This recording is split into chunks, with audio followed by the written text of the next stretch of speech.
Madame, Monsieur, bonsoir. Voici les titres de l'actualité de ce samedi 10 novembre. Les suites de cette nouvelle affaire de jouets chinois potentiellement toxiques. Nous vous l'annoncions hier soir, 15 000 de ces jeux pour enfants ont été vendus en France. Nous avons voulu savoir si ces billes avaient été définitivement retirées de la vente. Nous reviendrons également à quelques semaines de Noël sur ces scandales à répétition. Ce n'est pas nouveau et les slogans d'hier refont leur apparition sur la chasse au gaspillage. Le baril de pétrole flambe et chacun doit trouver des solutions pour faire des économies d'énergie. La ministre de l'économie a annoncé aujourd'hui le doublement de la prime pour le fioul et cela pour les ménages les plus défavorisés. La France ne produit plus assez de lait, une baisse de régime mondial. Résultat, la demande est plus forte que la production et les yaourts, fromages et autres produits laitiers sont en hausse. Explication dans ce journal. Les étrangers font toujours flamber les prix de l'immobilier dans la capitale. Paris se classe au 9e rang mondial des villes les plus chères. Le cœur historique de la ville reste la cible des grandes fortunes. Enfin, nous retrouverons tout à l'heure Michel Drucker qui pour la première fois se raconte dans un livre une enfance tourmentée, des blessures jamais réellement avouées et des souvenirs qu'il nous livrera sur la question que son père lui assénait trop souvent. Mais qu'est-ce qu'on va faire de toi? Bonsoir et à tout à l'heure.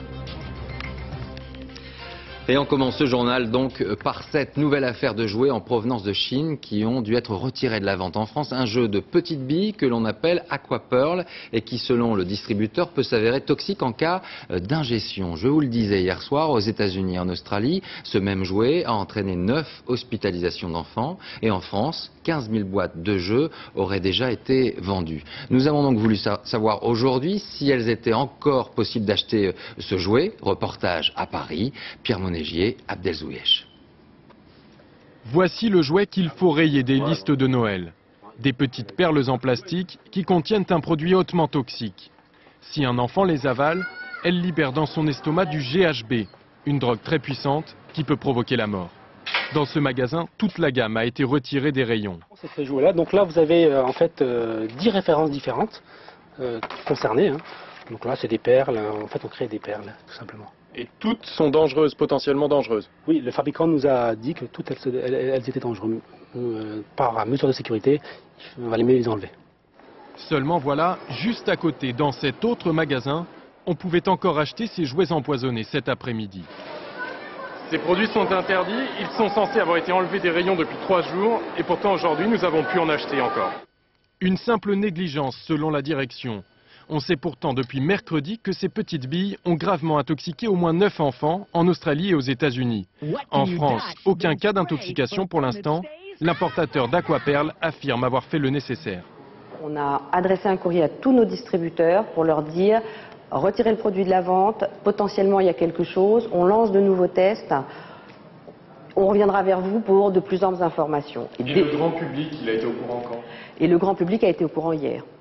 Même si la plupart de ces jouets dangereux ont quitté les rayons, 15 000 exemplaires ont déjà été vendus en France. Un numéro vert a été mis en place pour les parents inquiets, le 0800 94 87 88. Et sachez que les autorités chinoises ont décidé de stopper les exportations de ces jouets. L'annonce a été faite par la presse officielle du pays. Ce n'est pas la première fois que nous abordons cette question de la dangerosité de certains produits importés de Chine.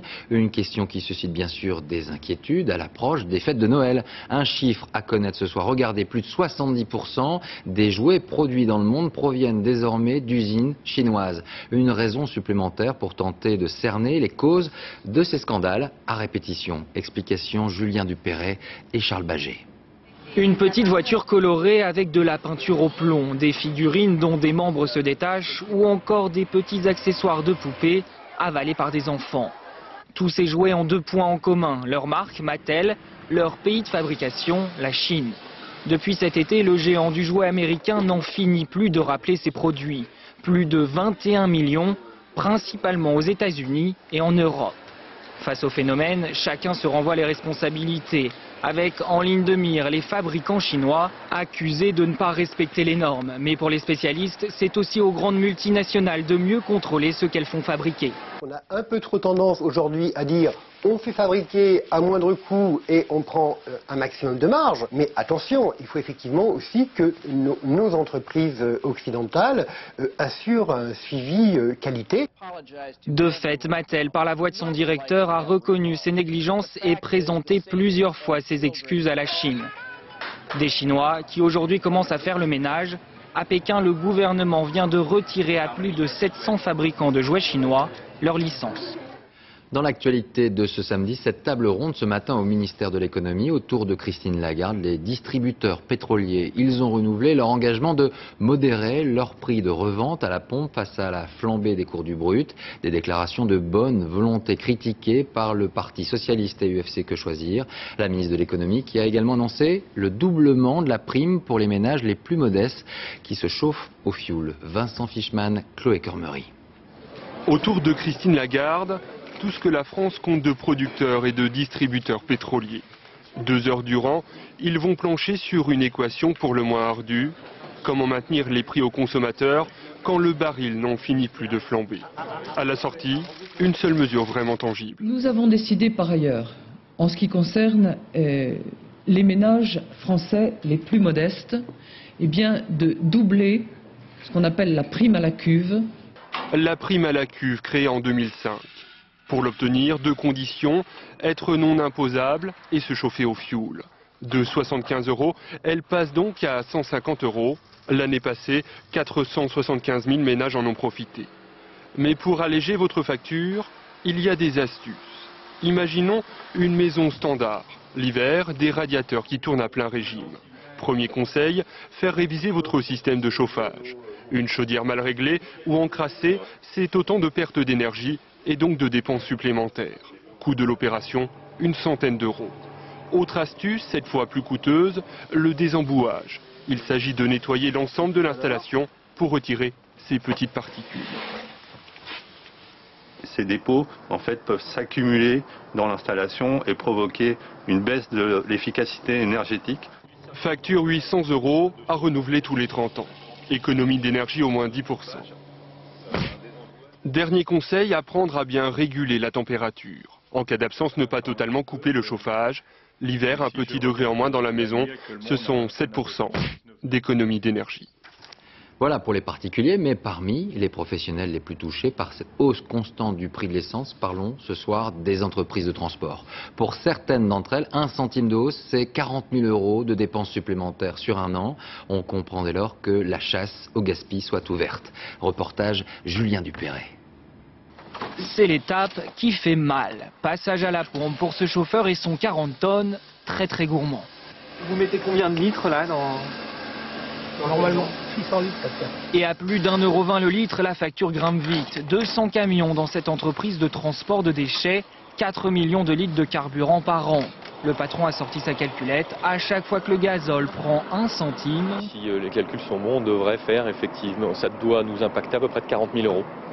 En attendant un geste des pouvoirs publics, l'entreprise économise l'essence comme elle peut. Depuis quelques jours, chaque camion est suivi par ordinateur. Objectif, faire la chasse au gaspillage. Pour voir que le chauffeur va bien au point de chargement jusqu'au point de déchargement, sans faire de détour, en contrôlant sa vitesse.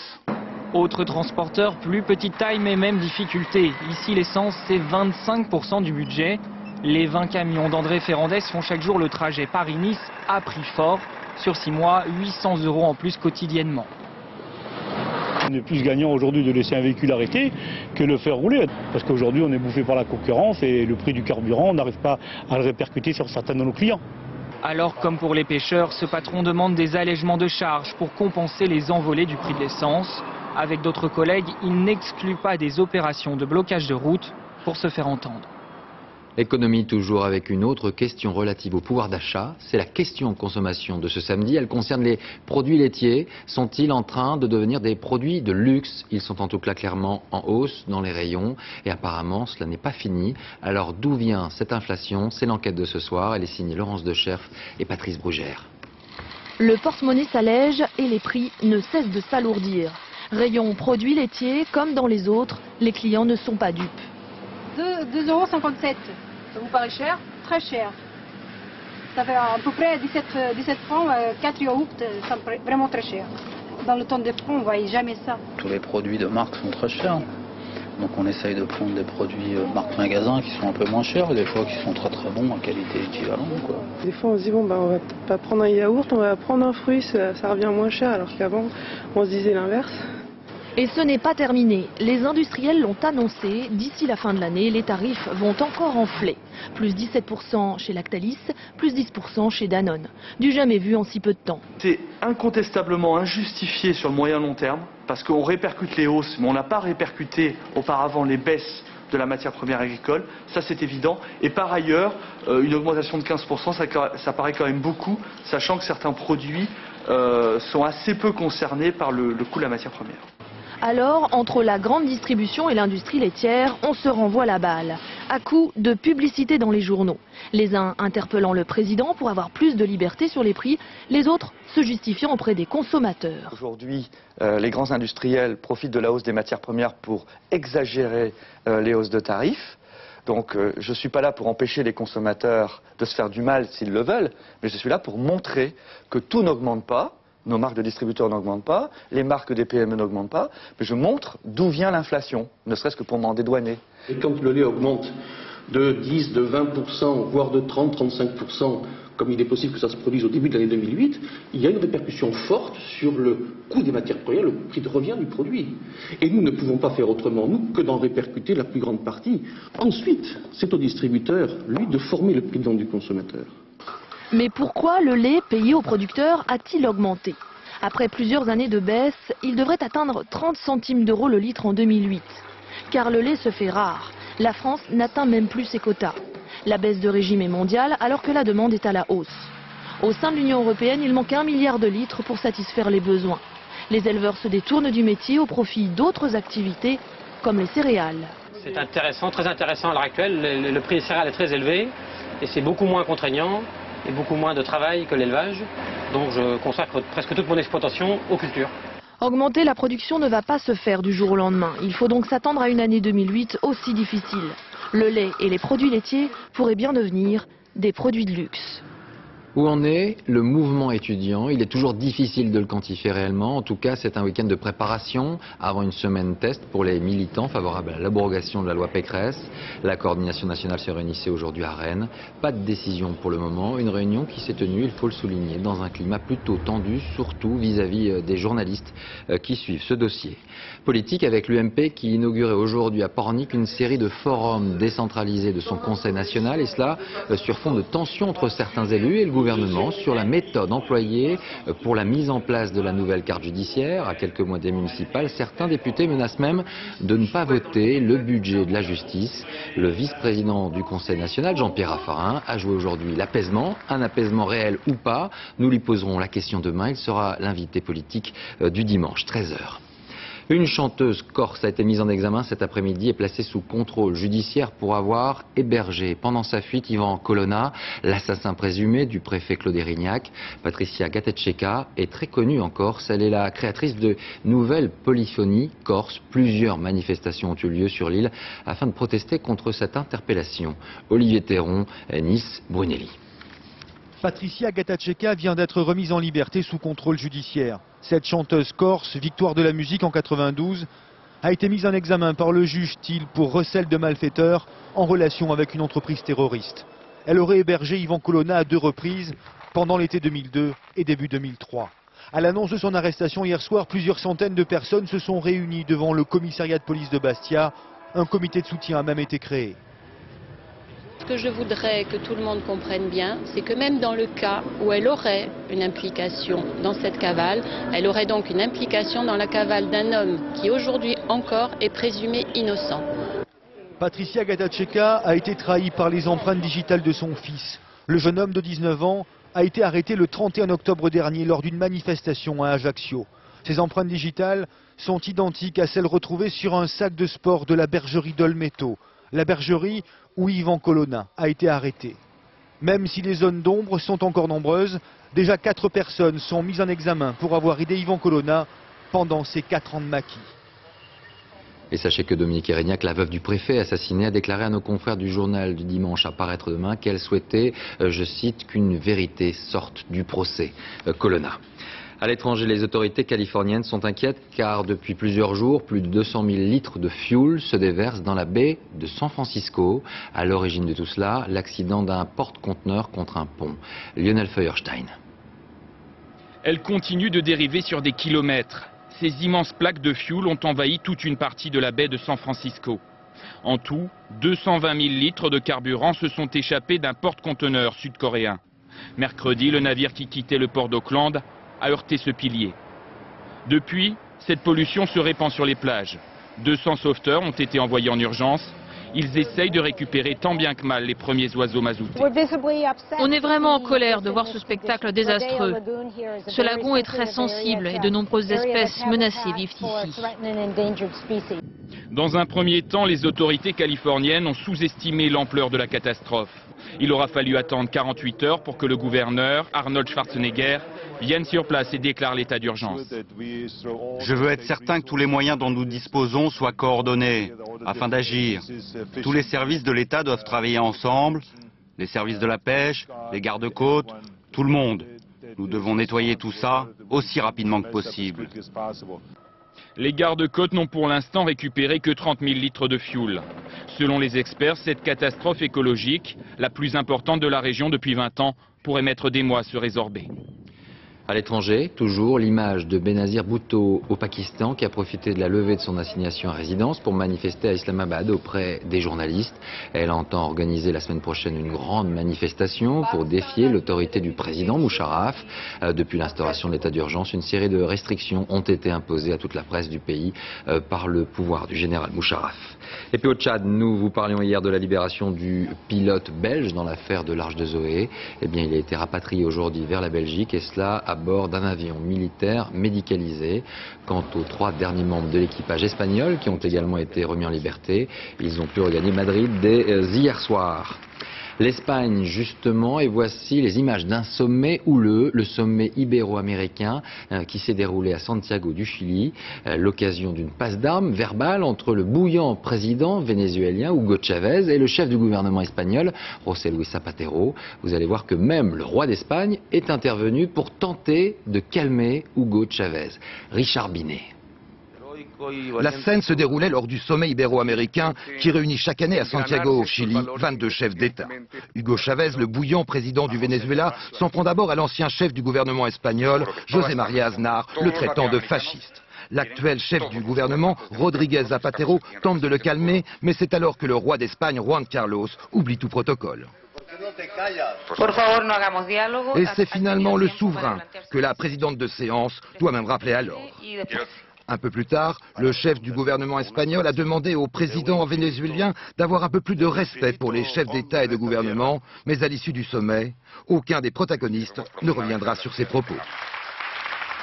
Retour en France, Paris séduit toujours les touristes, on le sait, mais les plus riches d'entre eux n'hésitent pas maintenant à acheter un appartement dans la capitale. Des coups de cœur qui ont un coût et qui ont également des conséquences pour la vie de certains quartiers. Exemple, vous allez le voir au cœur de la capitale, sur l'île de la Cité. Reportage Yves Ginca et Guillaume Biard. Le cœur de Paris bat ici, sur l'île Saint-Louis. En face des tours de Notre-Dame, peut-être l'endroit le plus romantique du monde, en tout cas l'un des plus visités. Un succès universel qui crée de petits inconvénients pour les habitants. Alors ici, dans ce petit local-là, il y avait une poissonnerie. Et c'était très agréable. Ce poissonnier-là était charmant. On lui commandait les huîtres, il nous les apportait chez nous ouvertes. C'était sympa, hein? Disparu, le poissonnier. Ces dernières années, la moitié des commerces de bouche a fermé. Il n'y a plus de supérettes, mais des galeries qui vendent des bibelots. Une lente transformation que nous explique la fleuriste. Il y a des étrangers qui ont acheté, qui viennent petite dose, c'est-à-dire ils viennent 15 jours tous les 2-3 mois. Quand ils sont là, c'est des très bons clients parce qu'ils vivent vraiment à la française, mais hélas, ils ne sont pas là toute l'année. Pour un appartement occupé, combien de volets clos? L'an dernier, la moitié des logements vendus sur l'île a été acheté par des étrangers non résidents. Italiens, Anglais, Irlandais, une clientèle friande de petites et moyennes surfaces. Stefano Moulaquier, ingénieur italien, est de ceux-là. J'aime beaucoup les beaux quartiers. À Paris, il y en a beaucoup, mais c'est vrai que sur l'île Saint-Louis, il y a encore un charme énorme. Un pied-à-terre à 10 000 € le mètre carré. Son agent immobilier en est conscient. Il vend à ses clients le rêve de leur vie. bonne partie. Souvent, ils sont venus dans leur jeunesse pour un voyage, pour 8 jours, et ils sont tombés fous amoureux de l'île. Et leur rêve, c'est un fantasme, hein, je vais même jusqu'au fantasme, ils y reviennent parce que c'est le fantasme de leur vie. Un fantasme devenu inabordable pour les ménages parisiens. Du coup, la ville a décidé de racheter des immeubles comme celui-ci et d'y loger des familles. Pas sûr que cette mesure inverse la tendance. La page sport de ce samedi avec tout d'abord du football et le premier match de la 14e journée de Ligue 1. Le Mans s'est imposé 3-2 face à Saint-Etienne. Tout s'est joué sur des coups de pied arrêtés. Le Mans qui a joué à 10 contre 11 durant plus d'une heure. À suivre ce soir Paris Saint-Germain face à Nancy. Demain, Lyon, le leader, reçoit Marseille. Des images de rugby avec la victoire du Stade français en Coupe d'Europe cet après-midi à Paris. Victoire et entrée réussie lors de cette première journée de la compétition face aux Harlequins de Londres sur le score de 37-17. Victoire plus difficile en revanche pour le Stade toulousain face à Édimbourg. Score 19-15. Match serré jusqu'à la dernière minute. De la voile maintenant, où en sont les concurrents de la Transat Jacques Vabre reliant Le Havre à Salvador au Brésil. Franck Camas et Steve Ravussin sont en tête en multicoque et Marc Guillemot en monocoque. Résumé de ces dernières heures de course avec Nathalie de Rinxin. Depuis le début de la course, il n'y a que cet avion qui les a dépassés. Le multicoque de Franck Camas et Steve Ravussin vole sur les vagues de l'Atlantique. Il faut dire que les conditions de navigation sont exceptionnelles. Du vent, du soleil. Derrière, les poursuivants sont déjà à plus de 300 000. Les leaders de cette transat ont déjà effectué plus de la moitié du travail. Cette nuit, ils ont contourné les îles du Cap-Vert comme de vulgaires bouées. Du Cap-Vert, en passant au vent, et on va laisser celle-là aussi au vent. On est content d'arriver au show, on a commencé à se déshabiller et tout va bien. Bon. Sur les monocoques, les journées sont encore fraîches. La flotte n'est qu'aux Canaries. Marc Guillemot et Charles Caudrelier sont toujours en tête, mais la course est très serrée. C'est encore super ouvert, franchement les 40-50 000 qui séparent les bateaux, à l'échelle des 3 000 qui restent, ce n'est rien. Dans le sillage des leaders, 3 autres bateaux, dont celui de Quito de Pavan et Sébastien Coll, empruntent la même route.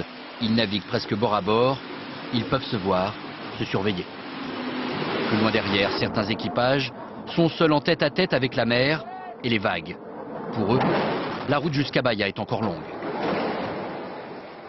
Mode, voilà un classique bien français qui rencontre un vrai succès. Les Charentaises, elles se vendent très bien cette année, un produit du terroir qui est très en vogue et c'est étonnant chez toute une nouvelle génération de clients. Le reportage d'Estelle Collin et de Tristan Lebras. C'est très confortable. C'est très confortable. Oui, c'est très confortable et c'est joli. Ça tient très chaud. Ça tient très chaud. Ouais. J'adore. Tout est dit. On les croyait dépassés, les voilà adoptés par la jeune génération. Mules, ballerines, bottillons, écolo, glamour ou tradition, on peut être pantouflard sans nécessairement être ringard. Ça fait partie de toute cette nouvelle tendance du retour aux sources, la qualité, le terroir.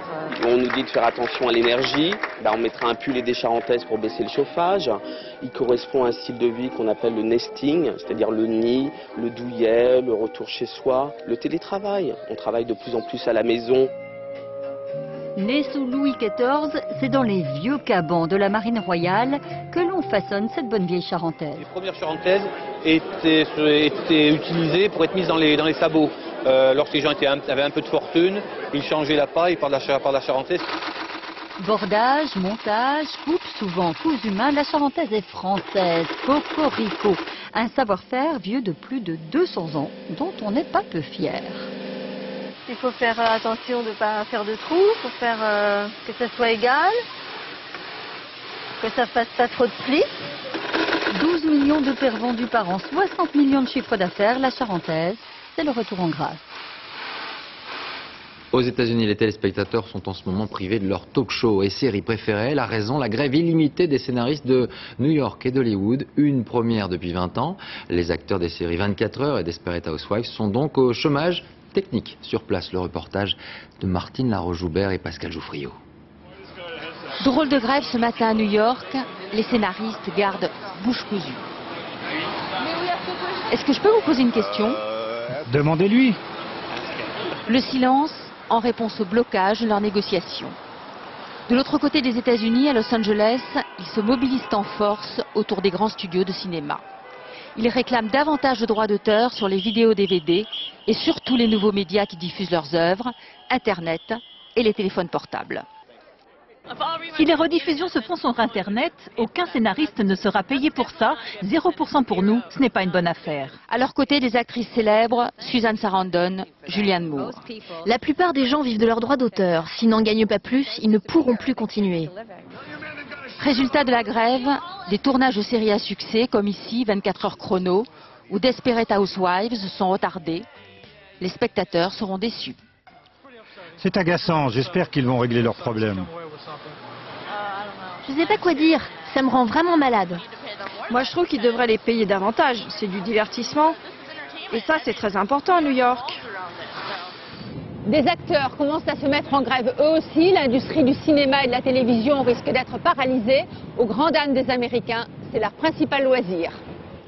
L'invité de ce samedi a pris pour habitude, depuis quelques années maintenant, de sonder les âmes de ses invités. Mais cette fois, c'est lui qui a choisi de se livrer. Alors, connaissez-vous vraiment Michel Drucker? Que savez-vous de son histoire, de son enfance, de ses blessures? Eh bien, c'est dans un livre que l'animateur nous confie avec retenue et émotion quelques-uns de ses souvenirs.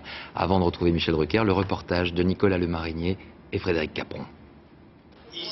Sur le plateau de Vivement Dimanche, il y a le Michel Drucker que tout le monde connaît. L'ami des vedettes, le copain de Thérèse. Ça va Thérèse? Thérèse, c'est ma copine de Bayonne. Parlez-en à Céline Dion qui a débuté à 13 ans sur le plateau de Champs-Élysées. Elle est intarissable sur l'animateur. Parce que je pense que tout le monde sait aujourd'hui que tu donnais pas juste des coups de pouce, Michel, toi. Tu donnais des coups de cœur. Il s'assure toujours que tout est bien, que ce soit dans la loge avant le spectacle, sur le plateau, après le spectacle. Pour comprendre l'homme de télévision, il faut aller à Vire, dans le Calvados, sur les traces de son enfance. Son père, Abraham Drucker, immigré juif roumain, y est installé comme médecin dans les années 50. Une personnalité de celle qu'on n'oublie pas. C'était le médecin de famille, celui qui soigne à la fois, si vous me permettez l'expression, les corps mais aussi les cœurs. Et il était très très proche des gens. Le bon docteur Drucker a 3 fils. Il n'y a pas beaucoup de patience. Et avec moi, il n'y en avait pas du tout. Et comme il voulait que ses 3 fils soient 3 maillots jaunes, il y a eu 2 maillots jaunes et une lanterne rouge. Mais qu'est-ce qu'on va faire de toi? Répète sans cesse Abraham au petit Michel, qui est fâché avec l'école. Dans l'autobiographie que l'animateur vient de publier, il évoque les rapports compliqués avec son père, l'envie de lui plaire et parfois l'envie de le fuir. J'ai passé beaucoup de temps, comme je dis en rentrant de l'école, accoudé à la fenêtre du 2e étage de la maison, à guetter le train Granville-Paris. Je me suis dit un jour je monterai dans ce train, je ne reviendrai jamais. C'est ce que j'ai fait. Les 2 frères de Michel Drucker feront des études brillantes et la fierté de leurs parents. Voici Jimi Hendrix Experience. Pour le présentateur, l'école ce sera la rue Cognac-Jay, les studios de télévision. Au fil des années, Michel Drucker apprend, fait ses preuves encore et toujours. Il s'enrichit au contact des plus grandes personnalités. À 65 ans, l'homme est apaisé. Il est sûr que son père serait fier de lui. Et on va tenter ce soir d'en savoir un peu plus. Bonsoir Michel Drucker, merci d'être avec nous ce soir. Alors j'aurais aimé avoir le temps d'un Vivement Dimanche pour aborder toutes ces questions. Je voudrais qu'on commence par cette photo, parce qu'elle résume beaucoup de choses. On va regarder cette photo. On commence par votre père, Abraham, immigré, juif roumain, devenu médecin, qui en 1942 est arrêté par la Gestapo. Dénoncé. Il est allé à Drancy et à Compiègne. Mais ce qui est assez extraordinaire, parce que dans ma vie, c'est presque comme un film de Lelouch avec les hasards et les coïncidences.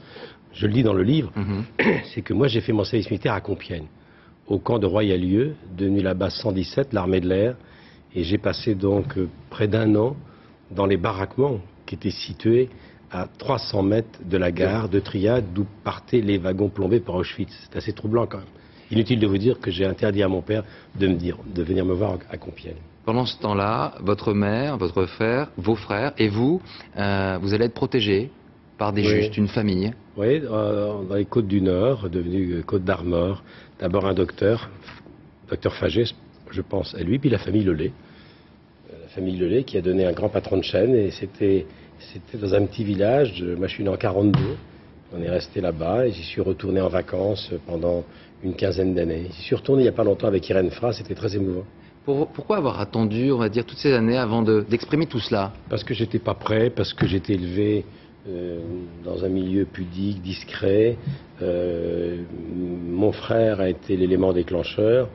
Mes parents m'ont quitté en 83, en 96, et on sait qu'il n'y a pas d'âge pour être orphelin. Mais quand mon père nous a quittés, vous l'avez bien connu, à M6, c'était une tragédie pour la famille. Moi, je m'en suis jamais remis, je m'en remettrai jamais. Et j'ai voulu écrire un livre qui était les conversations que j'avais avec lui régulièrement, et Dieu sait si on en avait, et on parlait beaucoup du métier. Et puis je me suis dit, je vais lui dédier ce livre, je parlerai de lui, je parlerai du métier. D'ailleurs, je termine le livre en m'adressant à lui. Et c'est vrai que depuis 4 ans, j'avais envie, et puis peut-être de corriger un petit peu une image, pas celle que les téléspectateurs reçoivent de moi, je crois qu'ils m'ont bien connu, puis je crois que, comme vous l'avez dit, tout se lit déjà à 6 ou 7 ans sur cette photo, mais j'avais envie de montrer que j'étais pas aussi lisse que ça. Et on apprend beaucoup de choses, Alors cette question, mais qu'est-ce qu'on va faire de toi? C'est une question que vous avez entendue pendant des années et des années. C'est une blessure, cette relation avec votre père. Oui, mais si mon père lisait ce livre, il comprendrait pas, évidemment. Les adultes comprennent pas, les tourments des enfants de 7 ans. Daniel Pénac, qui vient d'avoir le prix Renaudot, il a écrit Chagrin d'école, et il s'en est pas remis non plus. Jean-Denis Brodin, le grand avocat, vient d'écrire un livre où lui, son problème, c'était j'étais premier de la classe, c'était douloureux parce qu'on pensait que c'était naturel alors que je bossais beaucoup. Nul ne guérit de son enfance. Bon. Et c'est vrai que j'avais ça, et lorsque je suis allé au-dessus de Vire, je remercie d'avoir fait ce tournage dans la ville de mon enfant, j'étais en hélicoptère pour l'inauguration d'une aile de l'hôpital de Vire avec une plaque commémorative, en hommage à mon père. Quand j'ai fait un zoom de l'hélicoptère sur la ville, tout est remonté. Et d'ailleurs, le livre commence par ce pèlerinage aux sources. Il y a beaucoup d'émotions dans le livre, on le ressent encore un peu ce soir. Le lendemain de votre première télévision, c'est quand même quelque chose d'exceptionnel. Votre père, il prend son téléphone, il appelle votre patron de l'époque, Raymond Marcillac, pour lui dire quoi? Vous êtes en gros un incapable? Écoutez, j'ai vu hier soir, hagard, comme un lapin pris dans les phares d'une voiture, mon fils. Ce gamin qui n'a pas de diplôme, qui ne peut pas se concentrer, qui n'a rien mémorisé, qui est un anxieux, qui est un fragile, vous vous rendez compte, vous l'avez mis devant une caméra de télévision, je vous demande bien entendu de cesser ça. Donc je suis le seul homme dans l'histoire de la télévision dont le patron a reçu un coup de fil de son père en disant arrêtez-le. Mais cela dit, tout ça, ça a été mon carburant. Je ne remercierai jamais mon père. D'ailleurs, c'est aussi un livre où je lui rends hommage, car c'était un médecin extraordinaire, mon père. Il a laissé des grands souvenirs, et pas seulement dans la campagne normande, mais à Drancy et à Compiègne. Eh bien, je peux vous dire que c'est un moteur formidable. Donc, je passe mon temps depuis 40 ans à essayer de combler ces lacunes accumulées entre 7 ans et 18 ans. On n'a pas le temps de revenir sur tous les éléments, vous revenez sur cette carrière à la télévision. Une question, politiquement, il faut être situé où pour durer aussi longtemps en télévision? Alors, c'est pas du tout un problème politique. Moi, mes parents étaient plutôt des gens de gauche. C'était la gauche du Front Populaire. Tous les immigrés venus d'Europe centrale étaient plutôt... C'était Blum, le Front Populaire, et c'était Mendès France. Ma mère idolâtrait Mitterrand, sauf après l'affaire Bousquet, mais c'est autre chose. Mais moi, je pense que ces clivages droite-gauche ne veulent plus rien dire. Ce que je sais, en tout cas, c'est que les gens à qui je m'adresse sont des gens modestes. Ce sont des gens qui viennent de milieu populaire, et ce sont des gens que mon père a soignés. C'était des petites gens dans la campagne de Balzac et de Maupassant. Et finalement, des petits ouvriers et des petits paysans. Vous n'avez pas prolongé son métier en soignant en fait les âmes? C'est une sorte de médecine douce, la télévision. C'est ce qu'il disait. Quand il rentrait dans les fermes le dimanche après-midi après un accouchement, il voyait le poste allumé, il me voyait, il disait tiens, Michel consulte. Finalement, c'est lui qui a résumé le mieux ma vie. Il a dit mais finalement, mon fils Michel est devenu un médecin des âmes. Est-ce qu'on devient accro à la popularité? Non, mais accro à la télévision sûrement. Accro au goût des autres. Moi, je le dis dans le livre, notre vedettariat est un faux vedettariat. Je dis ça à toute la jeune génération qui arrive, c'est du sable. Notre métier repose sur du sable, je l'ai vérifié en mai 68. En revanche, le goût des autres, le contact avec les autres, le goût de la com, l'envie de faire connaître les futurs Céline Dion ou les futurs Bruel, ça c'est une vraie passion. La télévision aujourd'hui, vous l'aimez? Il y a des choses qui vous dérangent vraiment? Il y a des choses que... Oui, non, la télévision je l'aime, et j'aime de plus en plus le service public. Ce qui me dérange aujourd'hui, c'est les conseillers des princes qui, dans les milieux autorisés, comme dirait Coluche, ou dans les cafés du commerce du microcosme, dénigrent le service public. Et quand c'est pas le jeu des chaises musicales, qui va remplacer qui? Ça, c'est insupportable. Le service public, moi il y en a qui sont des enfants de l'école publique, ce qui est mon cas, même si j'ai pas eu beaucoup de lauriers. Moi, je suis un enfant de la télévision publique. Au mois de janvier, ça fera 44 ans. Sur les 44 ans, j'en ai passé 40 dans le service public. Et ce que font nos patrons aujourd'hui, et c'est pas flagonneur de le dire, c'est extraordinairement difficile, et ça mérite un coup de chapeau, parce que la télévision est en train d'exploser. Jamais les grandes chaînes généralistes ont été autant été attaqué par les autres chaînes. Il y a des soirs, il y a des jours où il y a 30% de postes qui sont allumés sur les autres chaînes. TNT, le câble, satellite, bientôt la télévision mobile, l'ordinateur. Donc c'est très difficile. Toutes les grandes chaînes journalistes dans le monde ont été grignotées par les autres chaînes. Mais le service public est le seul où on peut encore avoir de l'ambition et qui montre aux gens ce qu'ils aiment et ce qu'ils pourraient aimer. Dans un quart d'heure, Sébastien, télévision populaire, meilleure émission, la plus populaire de toutes les émissions depuis 10 ans le samedi soir. Mais ça n'empêche pas Tolstoï mardi, et ça n'a pas empêché samedi dernier que 5,5 millions de Français ont regardé Guitry avec le trio magique Berléand, Larocque et Arditi. Si c'est pas ça, une télévision publique qui remplit sa mission, alors c'est quoi? Moi, je suis un défenseur de la télévision publique, et en ce moment, je trouve qu'il faut faire très attention. Il faut l'aider. C'est un énorme bateau, peut-être trop chargé, qui coûte cher. Il y a sans doute des réformes à faire. Mais moi, je débuterai aujourd'hui, je ferai ce que vous avez fait, Laurent. Vous êtes un enfant, vous, de la télévision privée, et vous avez résisté au chant des sirènes, vous avez choisi le public. C'est peut-être pas par hasard non plus. Bon, en tout cas, je voulais vous poser une dernière question. Je crois que vous rêviez de faire le journal de 20 h. C'était une vraie ambition à un moment donné. Oui, mais bon, c'est trop tard. Mes parents auraient aimé tout ça. Mais maintenant, c'est Marie Drucker qui le fera un jour. Voilà, tout à fait. Michel Drucker, donc ce livre, Mais qu'est-ce qu'on va faire de toi? On y apprend beaucoup de choses chez Robert Laffont. Et merci beaucoup d'être venu sur ce plateau. Et puis, on a appris aujourd'hui le décès de l'écrivain américain Norman Mailer à New York. Ça faisait plusieurs jours qu'il était hospitalisé pour des problèmes respiratoires aigus. Ce touche-à-tout de génie, à la fois romancier, journaliste ou encore metteur en scène, avait été récompensé 2 fois par le prestigieux prix Pulitzer. Son dernier livre, Un château en forêt, est paru il y a quelques jours en France. Norman Mailer avait 84 ans. Et avant de refermer le journal, je vous en rappelle la principale information, ce début de marée noire qui touche les côtes de la région de San Francisco. C'est un porte-conteneur qui a heurté un pont et qui a laissé s'échapper une grande partie de son fioul. Le gouverneur de la Californie, Arnold Schwarzenegger, a déclaré l'état d'urgence. Voilà pour l'actualité de ce samedi. Merci à vous d'avoir suivi ce journal. Dans un instant, la météo, Nathalie Riouet. 20h50, le plus grand cabaret du monde avec Patrick Sébastien. Je vous retrouve dès demain à 13h pour l'information. Passez une très belle soirée sur France 2 et à demain.